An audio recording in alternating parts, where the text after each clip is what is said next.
Hello, I'm Alison, one of the Recycle for Greater Manchester Education Officers. I'm going to take you on a tour of our materials recovery facility. This is where all the recycling comes to get separated. It's filmed by a tiny camera on my hat. It's quite noisy in there, so we've turned the background noise down so that you can hear me okay. Okay, let's go in.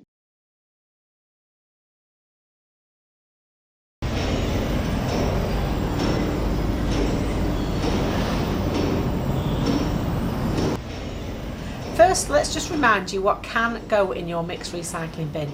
Aluminium cans, steel cans, plastic bottles, glass bottles and jars, foil, and don't forget the aerosol can. First of all, these items are dropped into this large tipping hall. A tractor then pushes the recycling into the pit at the bottom, which then feeds this large conveyor belt that starts taking the materials up and round the facility so that they can all get separated. We're going to follow the route round.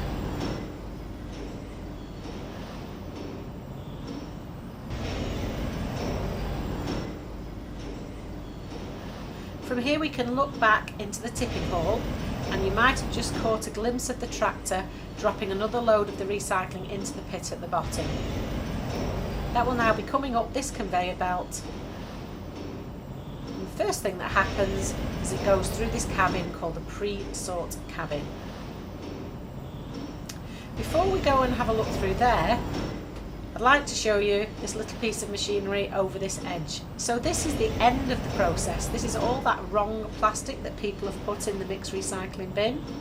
There might be little pieces of aluminium or aluminium cans that have got caught up with all those wrong items. So we have a little machine at the end called an eddy current separator, and this uses repelling magnets to force the aluminium over into that skip at the end. We call that one little eddy. There's another eddy current separator that sorts out most of the aluminium cans further along through the machine. So let's go through the pre-sort cabin first.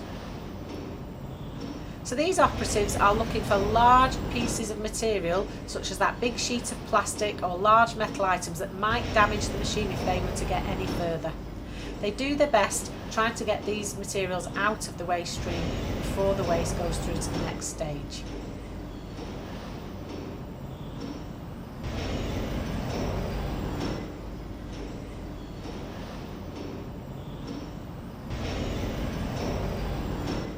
As soon as the recycling comes out the other side of the pre-sort cabin, straight away it passes under the magnet. It's the steel cans that are magnetic, so they're attracted up to the magnet. We sweep those cans over to one side into a large skip, and they're loaded loose onto a truck, which can then take all the cans off to a steel reprocessing facility.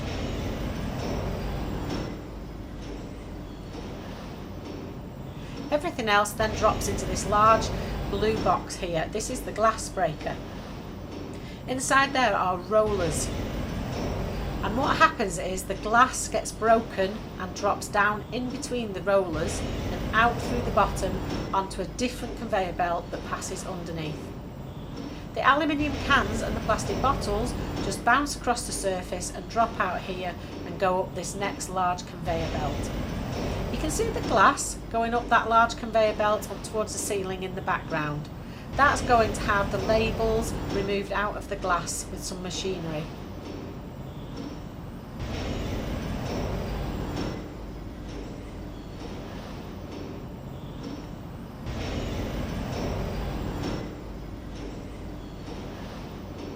So on this large conveyor belt in front of us, it should just be aluminium cans and the 2 plastic bottles now.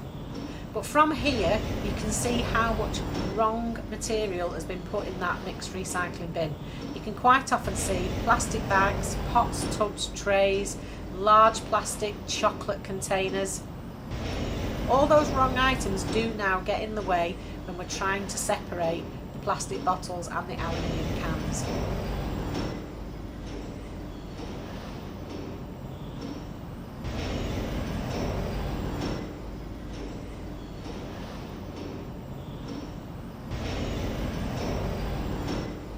So now we're going to continue and walk round the main eddy current separator to get a better view of it from the other side.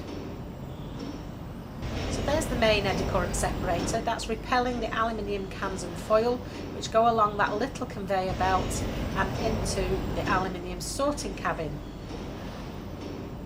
There's an operative working in there who's watching the aluminium pass in front of him, and what happens is that he sees anything that's wrong, he'll grab it quickly and drop it into that container on the floor.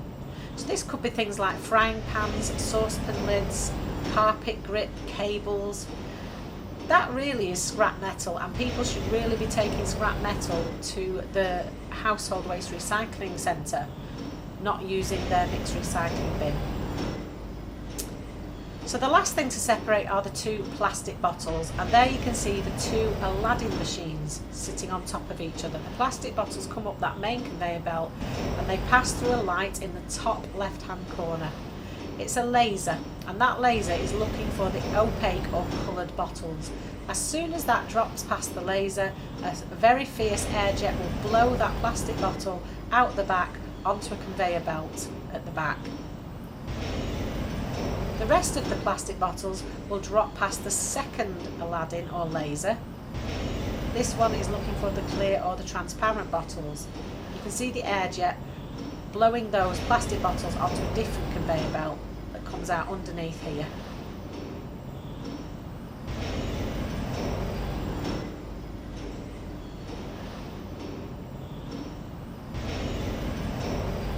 So you can see the conveyor belts with the plastic on just below us here.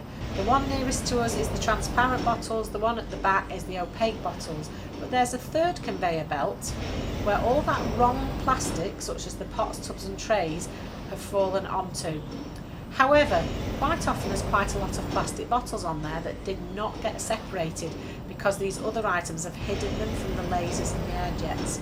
So we have one more chance to grab these plastic bottles off this waste plastic line. So that conveyor belt goes into this plastic sorting cabin where these operatives are working to tidy up the lines of plastic and to grab the bottles that did not get separated. So we end up with three piles of plastic bottles: the clear and transparent ones, the coloured and opaque ones, and then the mixed bottles.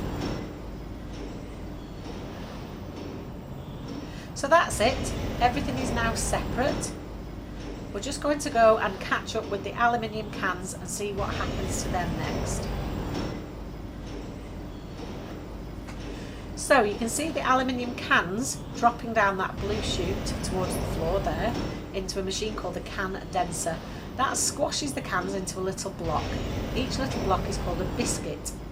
The operatives come along, pick the biscuits up and start stacking them up, as you can see on that pallet in the background. Once that pallet is full, it's loaded along with all the other pallets of aluminium cans onto a truck which will go off to the aluminium reprocessing facilities. From here you can also see two big blue round drums on the ceiling with the nets dangling down. These are the cyclone machines.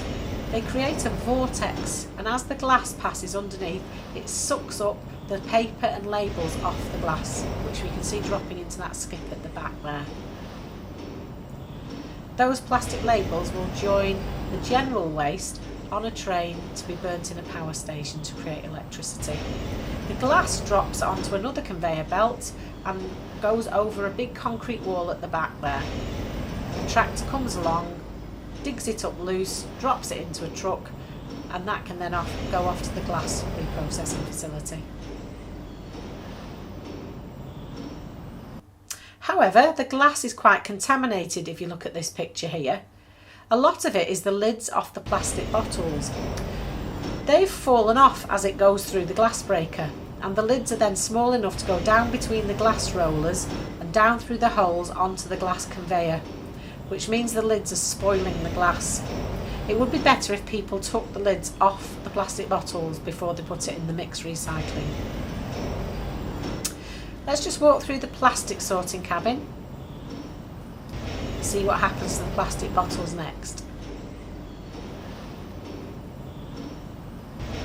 So once the plastic bottles are all sorted, they drop down underneath this platform here. There's a machine that squashes the bottles flat. You can see them again here, and then they drop down at the bottom of those two big silver tubes where a very strong air jet blows them upwards, up through the silver tubes and over into that cage at the back. PET is the clear plastic bottles, HDPE are the coloured and opaque bottles, and there's those mixed plastic bottles that the operatives have had to sort out. At the bottom of the cage is a machine that squashes the bottles into a bale of plastic of about half a tonne. So we're going to go out of the MRF now, down these side stairs. But you might notice the floor is actually quite dirty and sticky. The reason for that is people might have left things in their plastic bottles like tomato ketchup, and after we've squashed the bottles, that tomato ketchup gets out all over the floor. So when people leave stuff in the bottles and the cans, it can cause a bit of a problem on the floor in the MRF. It would be much better if people could rinse out, make sure the stuff's empty, rinse it all out, and then just put the clean dry recycling into the mixed recycling bin. You can see a glimpse across the yard there of the bales of plastic bottles all waiting to be loaded and sent to the plastic bottle reprocessing facility. So that's the MRF machine, Materials Recovery Facility. I hope you enjoyed looking behind the scenes at our Materials Recovery Facility. We really need you to put the right stuff in the right bin, because sometimes wrong stuff can stop us recycling. If you've got any questions, write them in the comments below. And if you've enjoyed watching this video, why not check out our other videos and our resources and all the information on the Recycle for Greater Manchester website. Bye.